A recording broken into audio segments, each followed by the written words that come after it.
Welcome to instant academy. இன்றைக்கி so 12th மேக்ஸில் 4.3ல் ஃபஸ்ட் டிவிஷன் என்னென்னா ஃபைண்ட் த வேல்யூ ஆஃப்னு கொடுத்துருக்காங்க. இதில் வந்துட்டு ஃபஸ்ட் டிவிஷன் வந்து டேனு cos inverse pi 1/2 minus sine inverse minus 1/2ன்னு கொடுத்துருக்காங்க. இது வந்துட்டு கொஷின் எழுதிட்டோம்.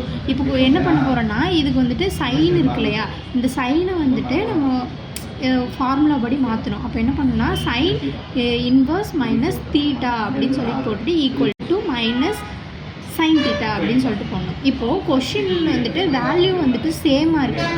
வேல்யூ வந்துட்டு சேமாக இருக்கிறதுனால tan cos inverse 1/2 plus sine inverse minus 1/2 அப்படின்னு சொல்லி போயிட்டுருக்குறோம்.